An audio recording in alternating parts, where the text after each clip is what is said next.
Hey there, what you drinking? 2 shots, let's pour it out. I know what you're thinking, but tomorrow won't come for us. This life that we're living, ain't never gonna give it up. Double shot for the gifted, and one more for us. There you go, drink it up. All this love in a cup. Yeah, we go slow, we go fast. Yeah, we can't get enough. We stay all day, all night, living in paradise. Remember, you don't get it twice. The time of your life.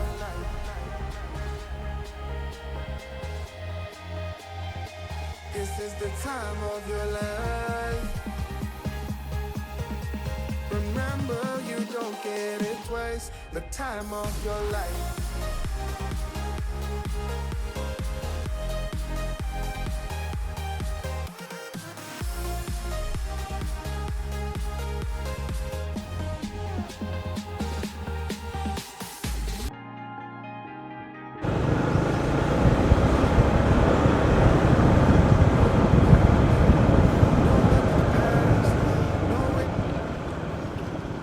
Hello, kumusta?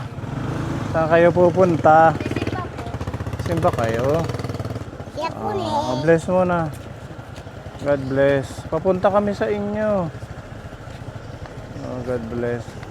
Tara, punta muna saglit sa bahay nyo.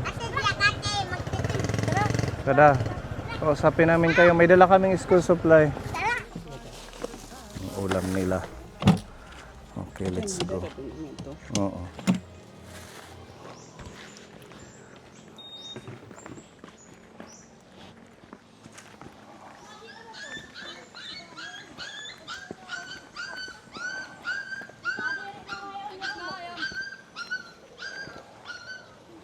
Hello, maupay nga kulop. Daanan namin, papunta daw sila sa simbahan. Opo, kaya pinapapunta sila ni Father. Saan? Diyan sa saan ba yun? Itong may monastery. Buti pinakakapag ano sila ng simba. Opo, ano? So sa ano yun? Mag-ano kayo? Catechism, gano'n? Ayun. Kumusta na ito? God bless. Malaki na, ano? Opo. Kumusta kayo, Ate Rebecca? Dito, kahit paano. Okay naman po. Okay naman. Naalala natin dito, pabalik-balik tayo kay Nana Estela, ano? Nakakailang buwan na siyang kumano? Mag-1 taon na. Hindi pa po. Nang January pa yun. January lang yun? Opo. 5 months, 6 months. Kumusta naman kayo dito? Mula nung nawala si Nana. Malungkot. May lola, ano? Kahit sino na lang tinatawag niya nanay. Sige lang, ganun talaga. At least isipin nyo na lang na nakapagpahinga na si Nana Estela. Wala nang paghihirap. Really. Wala na si Lola. Yung kapatid ko lang na isa. Inanuhan ng gabi. Ewan ko ilang araw na. 3. Ilang araw pa lang na wala na si mama. May naramdaman daw siya dyan sa loob. Hindi siya nakakatulog. Siyempre yung spirit niya nandito pa yun nung bago. Siya, wala na siya ngayon. Kaya nandun na rin sa Manila. Umalis na yung isang kapatid mo. Nang March. Natapos lang yung birthday ni mama. Tinapos lang niya. So yung naiwan, itong bunso. Ako pati yung isa, si Louie. Si Louie. Nag-aaral ito si Kuya. Bukas na ho. Yung pagpapa-enroll ko sa may dolong. High school. Ito sila. Elementary. Na-enroll na yan. Oo. Yung ano ng Biyernes po ba yun? Ng Biyernes. Halika dito, bibigyan ko kayo ng school supply. Dito tayo. Kayo mainit dyan, Ate Rebecca. Dito. Ano na itim? Grade, Kuya? Grade 1. Mga grade 1 ka na. Oo, kaklasik kami yan eh. Pipira na itim edad. Pipira na itim edad. 5. Mga 5 ka na.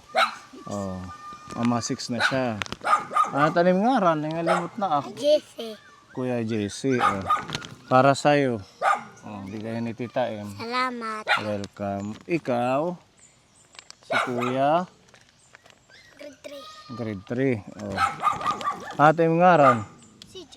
Kuya Seju. Oh. Ano ka kan Tita Em? Salamat po. Salamat po. Ikaw? Grade 3. At ano yung ngaran? Gary. Gary. Oh, Kuya Gary, bigay ni Tita Em. Salamat. Tapos si Cute. Ano ka? Si JB. Grade ano na yung JB? Bumalik. Nagbalik siya. Bakit? Ayaw na pumasok. Oh, hindi niya tinapos. Yung Uy, ngayon, classmate tuloy sila. mag-classmate na sila ngayon. Na-behind siya ng 1 year. Oh, sayang. Tatapusin nyo. Kasi sayang yung 1 taon. Diba? Mag-uulit kayo. Oh, ito, nagbalik. Ngayong pasuka, ay ngayong grade 4 na po yan sila. Ito. Yun lang ang umano kay talagang matigas ang ulo. Oh, gagalingan mo ha. Oh, grade 3 ulit siya. Grade 1. Maano ka kan Tita Em? Salamat po. Okay, ito naman kay Ate Jessa. Ayan, so happy sila sa ating mga binigay na school supply. At saka malaking tulong. Palakpakan natin si Tita Em. Namarigo na kam. Wala pa. Mahirap ba ang tubig dito? Doon pa rin yung diniliguan sa may... Sa unahan na po kasi dito mahina na yung agos. Bali doon may malalim doon na paliguan. O, niliguan natin to doon sa may mga bato-bato. Kaso parang delikado doon. May... Pag sila lang, walang kasamang matanda. Baka maano ng ahas. Ilan ba yung anak mo dito? 5. 5.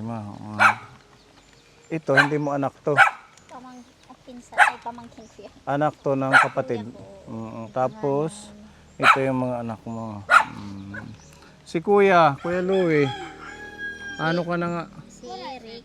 Si Eric pala. Grade 7. Nadiin ko nga school din May dulong na. Oo, mag-school kayo kaya sayang yung panahon.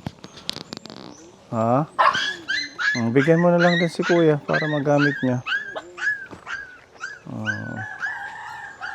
Ayan ang mga bata. Mayroon din sa school supply. Ikaw, kumusta ka naman, baby? Pero net edad niya. Magtuto. Diri pa pwede ano. Mag-iiyak ito pag iniwan sa school. So anong plano nyo ngayon na school days na? Anong mga gagawin nyo para mairaos yung mga anak nyo sa pag-aaral? Yan pa rin. Doble sikap. Ngayon wala ka ng karamay. Hindi kagaya nung nandito si Nana Estela, pwede mo lang siyang maiwan. Ngayon wala na. Kailangan mo na mag-isa. Yung asawa mo, okay naman. Yan pa rin. Ba't naiiyak ka, Ate Rebecca? Nalalaklag si mama. Kasi iba yung may nanay at sa wala Oo, pag may nanay, pwede kang makapagkwento doon kung ano ang iyong sitwasyon. Ngayon, tinitiis mo na lang. Dapat yung nagpapayo sa'yo. Dapat mong gawin.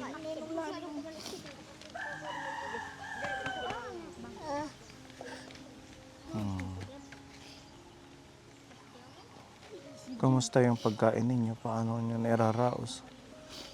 Ang dami nitong bata. Yung isa ko, Nakakapaghanap buhay yung asawa mo. minsan naghahalo, minsan pag umano yung katam niya, wala rin. Siguro na lang utang. Nababaon kayo sa utang.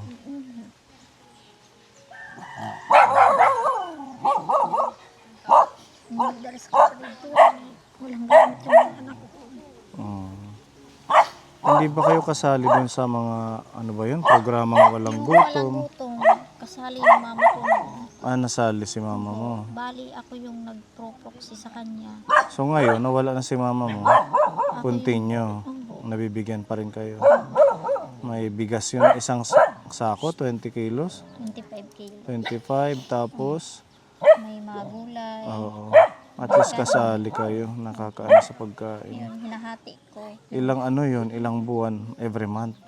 Dati, 2 weeks, ay 2 months o 3 months bago magbigay. Ngayon, Mm. buwan-buwan na. Wow, at least buwan-buwan na, malaking tulong sa inyo. Kailangan lang may magsusupport sa pag-aaral dito sa mga anak mo. Ngayon, yung kapatid ko lang yung maasahan ko. Yung isa ko wala eh. Kahit gamit, wala siyang pakialam. Yung kanya lang yung okay lang mapakain niya yung mga bata. Ang ganun lang. Sino yung kapatid mong nagbibigay? Yung pangatlo. yung Nasaan sumunod sa siya? akin, Nasa Manila. Nagbibigay sa inyo. Yan ang nagbibigay isa. Kaya Louie. Mm. Ang bigas-bigas. Tapos pambaon dyan sa mag-high school. Dede. Dididig daw siya. Oo, may snack kami dito. Nakain na yan ng mga biskwit. Oh. Meron tayong ayuda ka po ni. Oh. Bigay po ito ni Tita Luz para makatulong po sa family ni Ate Rebecca. Ma'am, masugat. Thank you, Tita Luz. Ma'am. Salamat po, Tita Luz. Ayan. Snack kayo. Bigay ito ni Tita Luz. Thank you po. Si Kuya. Kaya Kuya. Asayin ang bunso ni nanay. Ano? Ito Ate Rebecca, mayroon dito tinapay. Ayan, tapos may kape, may mga gatas, may dilata.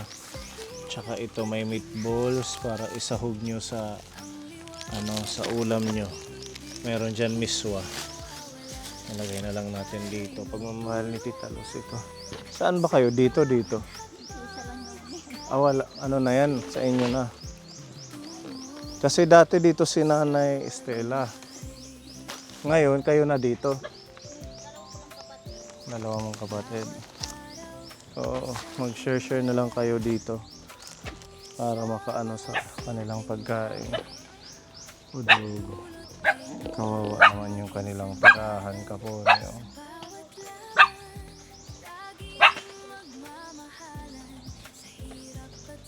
Marami pong salamat, Tita Rose. Malaking tulong na po ito sa mga bata, lalo na sa amin. Marami po salamat. Walang ano man. Mag-aaral kayong mabuti ha. Ate ha. Mag-school kayong mabuti. Tsaka at magtulungan kayo. Si nanay nyo, tulungan nyo. Huwag magpapasaway. Kay wala nang karamay si nanay. Kundi kayo na lang ang magtutulungan. Magbuburoblig ka mo. Mag-aral kayo ng maigi para sa kinabukasan ninyo. Salamat po, Tita Luz. Walang ano man. Sana maging malusog lang kayo, lalo na mahirap ang sitwasyon. Di bali ng salat sa material na bagay, basta wala lang sakit. Anong Diyos, malusog si cute pero usog. Ano't ihit gatas. Ganun pa rin po, Bear Brand, tapos dumididi sa akin. May hida Bear Brand at naman dala. Malaking 600 grams para timpla na lang siya. Magpakabait kayo. Okay? Opo. Sige, punta na kayo doon sa simbahan. May sila. May katekismo sila. Sige, ingat kayo ha. Ayan, punta sila sa simbahan. Ikaw hindi ka sasama. Ha? Buti na simba lang sila. Yan yung babae ko, tuwing linggo, nagsisimba yan.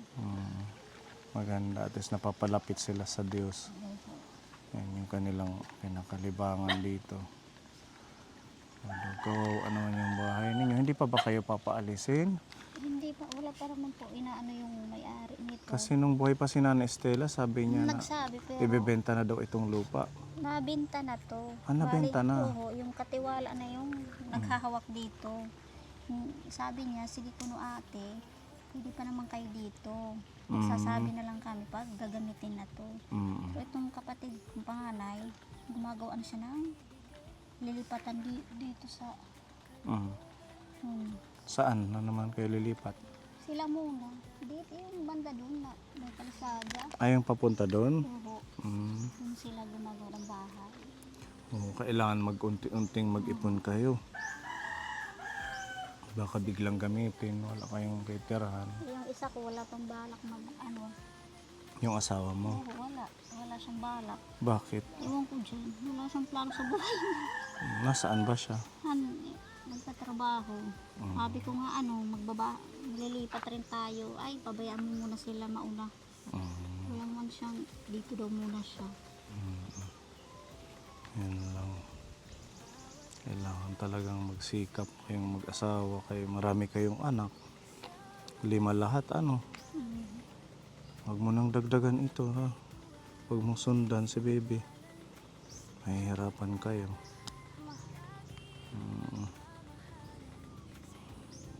O sige ha, Ate Rebecca. Ikaw nang bahala dun sa bingay ni Tita Luz. Lutuin mo na lang yung ulam doon kaagad, baka masira. Marami pong salamat, Tita Luz. Mga blessing. Bye-bye, baby. Bye-bye. Thank you po, Tita Luz, Tita Em sa mga school supplies. Busy